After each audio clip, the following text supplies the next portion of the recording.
to Stories Podcast. I'm your host, Amanda Weldin. Today's story is called The Fairies of Merlin's Crag, an adaptation of the Scottish folktale written for you by Daniel Hinds. Thanks! Enjoy the episode! The Fairies of Merlin's Crag. Once upon a time in Scotland, a boy named Calder was cutting peat for his father. If you didn't grow up around the bogs of Scotland and Ireland, you may have never seen peat before, and not understand how unpleasant a chore it was to cut it. Peat is a sort of thick, earthy turf. It grows and decays and grows again all into itself, leaving layer upon layer of rich brown matter. Families like Calder's would use sharp shovels to cut strips of peat out of the ground and then pile them on their wagon. The peat could then be burned in little fires to keep their house warm, or it could smolder to heat pots for cooking, and it could even smoke to dry barley for whiskey. It was hard work to harvest peat, and it was Calder's least favorite chore. He'd rather be in school. He'd rather be doing homework or milking the cows or feeding the horses. But no, he had to cut lousy peat. Every hack of the shovel made his hands blister and burn, and by the time the wagon was half full, his back was beginning to ache like a bad tooth. "Dad," he called out towards the barn where his father worked. "I'm getting quite a bit tired. Can I be done now?" "Oh, laddie, have you filled the wagon yet?" his dad called back. "It is mostly full," Calder said. "Right, then you're mostly done," his dad said. "And when the wagon is completely full, then you'll be completely done." "All right, Dad." Calder moved deeper into the grimy bog, out into the untouched area known as Merlin's Crag. It was named that because local legends said the wizard Merlin had once kept a house out there. The old-timers said some of his ancient magic still lingered, but most people, like Calder, thought that was just superstition.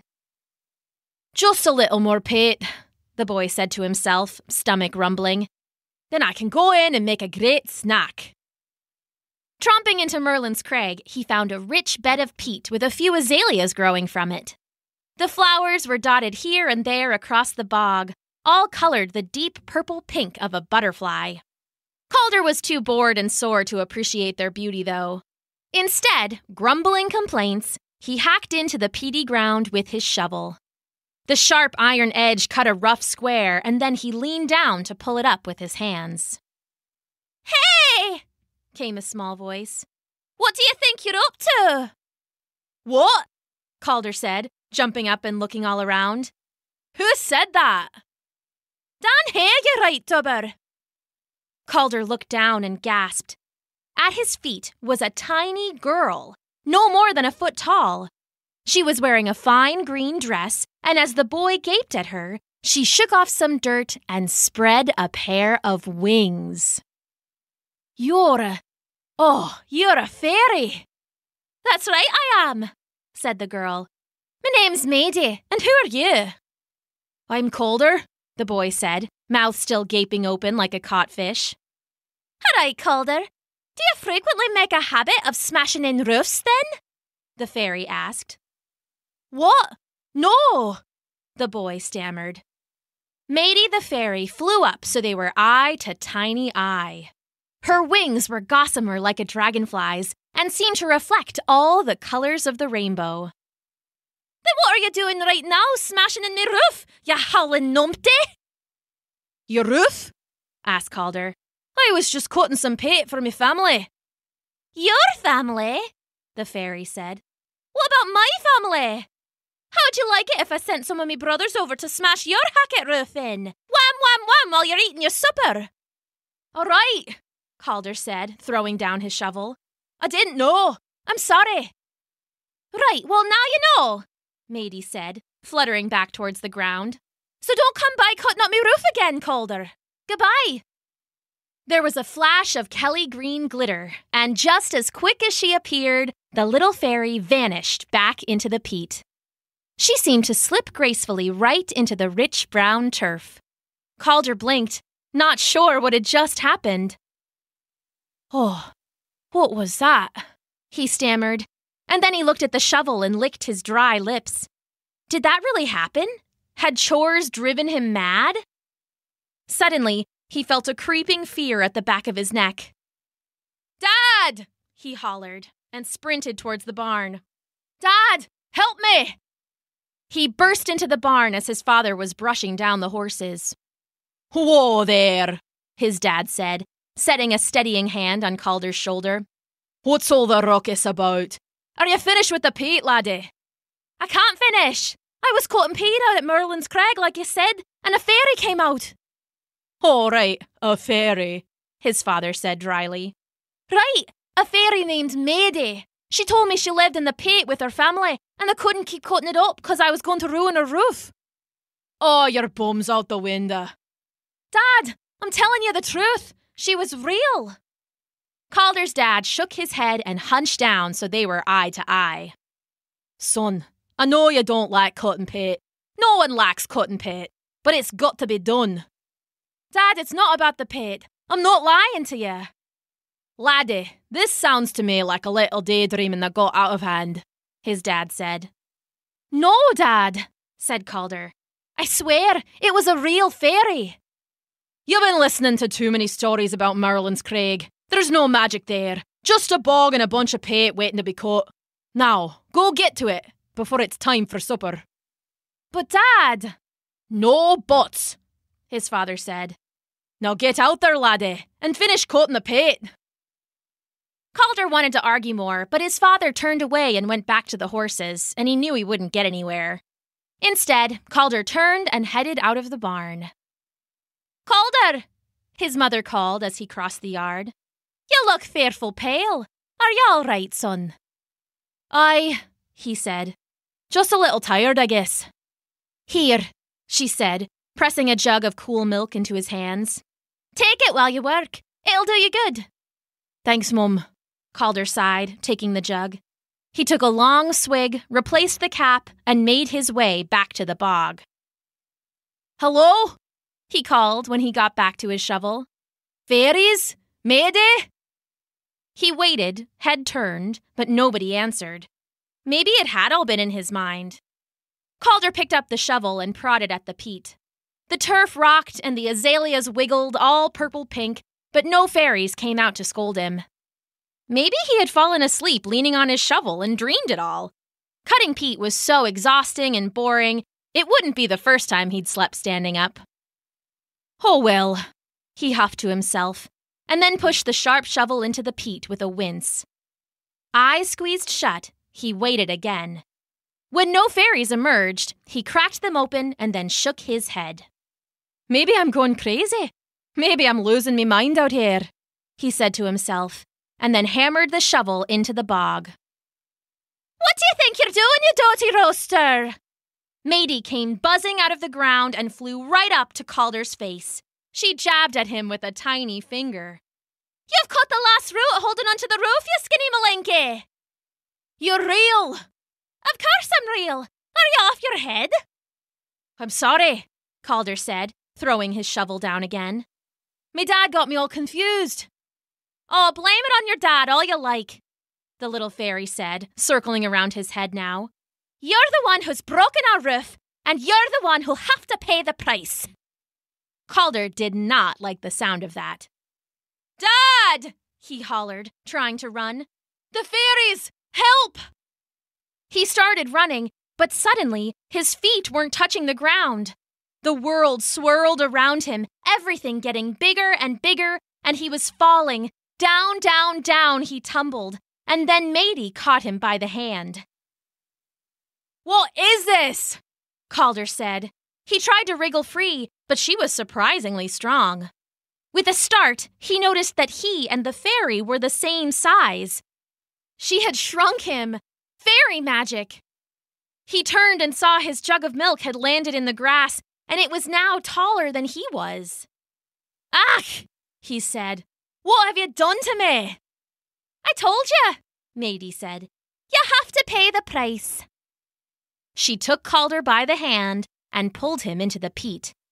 For a moment, it was cold and wet and grimy and all the things he expected a bog to be, but only for a moment. With a twinkle, they passed through a veil of magical mist. Calder felt his belly flip and his eyes open wide as they slipped into the world between worlds that the fairies called home. Suddenly, Calder found himself in a round, open feasting hall. It was the home of the Merlin's Crag Fairies. This is pure brilliant, Calder said. You're right, it was, Maidie replied.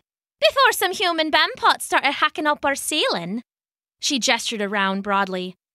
Of course, we still love it, it's home. Calder stared around in wonder at the large hall. The floor was packed earth, hard and clean as a warm tile. The walls were wound with roots and ivy, beautiful as a mural. A giant table was set up in the middle of the hall, and fairies of all ages sat around it eating. There were men and women and some who could have been either. The ones who weren't eating were dancing nearby, and a few in the corner were playing music on strange and wonderful instruments. The only blemish was, of course, the roof. It had been hacked to ruins. Once it had clearly been magnificent. A lush tapestry of layers upon layers of natural growth. But now there were holes where terribly bright light shone through. Cracks ran back and forth like a spider's web, and bits of turf were raining onto the table below, spoiling the feast. Oh, I'm so sorry, Calder said miserably. I didn't know any of this was here. Right, well now you do, said Maidie. And here you'll stay. Stay? I can't stay, Calder said. I have to finish me chores. Finish chopping in roofs, you mean? Me family'll be worried. Oh, you'll only stay till the roof regrows. Calder looked up at the cracked and crumbling roof, remembering all the peat he had hacked with his sharp shovel. Right, but how long will that take? Oh, just a night, said Maidie. You'll have to have supper with us. A quick supper? A long supper, Maidie said.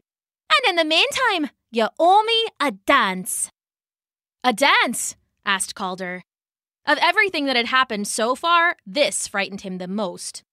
But I don't dance.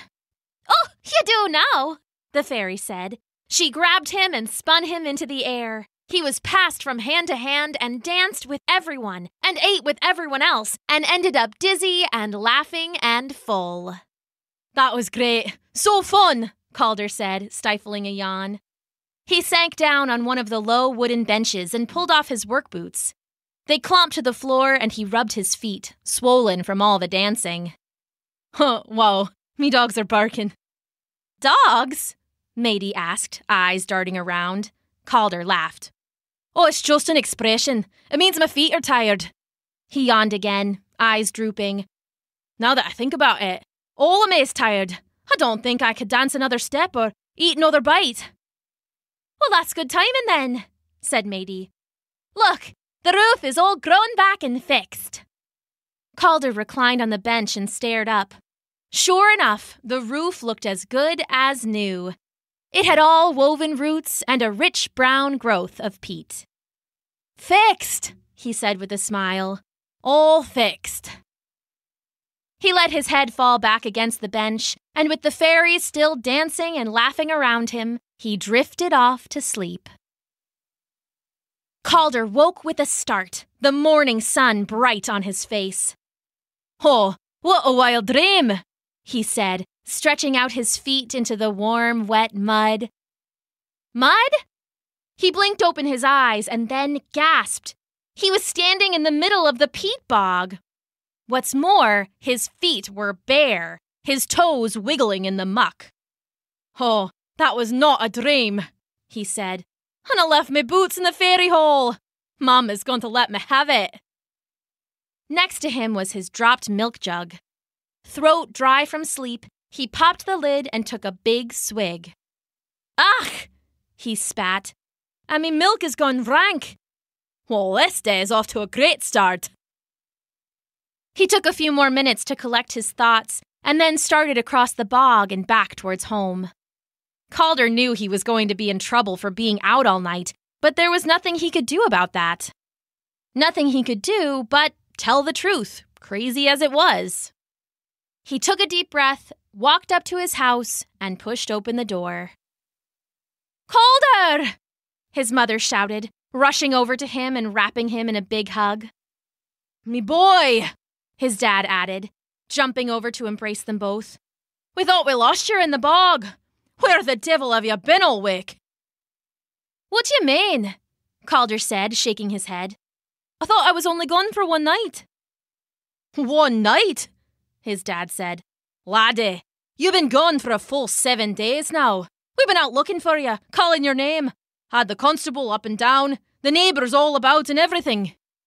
We thought something bad had happened to you." "We're so grateful to see you're fine now," his dad said. "But where have you been? Did you run away?" Calder took a deep breath and told them the truth. He told them about Matey and shrinking and going to the fairy realm and the feasting hall and the dancing and the waking up in the bog and all of it. They sat and listened with skeptical expressions, and when he finished, they just shook their heads. "Oh, that's a fine tale, laddie," Dad said. "Now how about you tell us the truth? We're not going to be mad at you. We're just glad you're home." "That is the truth, though. That's what happened. I'm not lying to you." His parents looked at each other, and Calder knew he would never convince them. It was hopeless. There was nothing he could do. They'd think he was a liar or a nutter or both. And it was right then that Matey flew in. "Sorry to interrupt," she said, her gossamer wings fluttering her through the open window. "Your son left his boots at our hall, and I'd hate for him to get in trouble for losing them." She dropped his muddy boots on the kitchen counter with a wet clop. "Oh, a fairy," Mom breathed. "Oh, sure and begorra," said Dad under his breath. "Have a nice day, Calder," Matey said with a little wink, and then she turned to his parents. "You've raised a lovely dancer, even if he does smash in the occasional roof."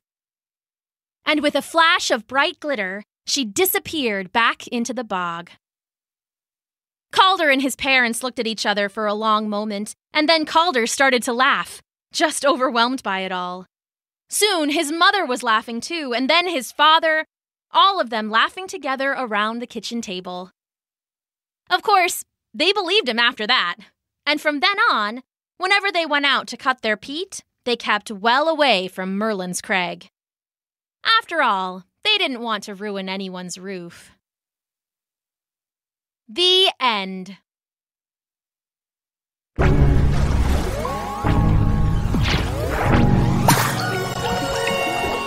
Thanks for listening.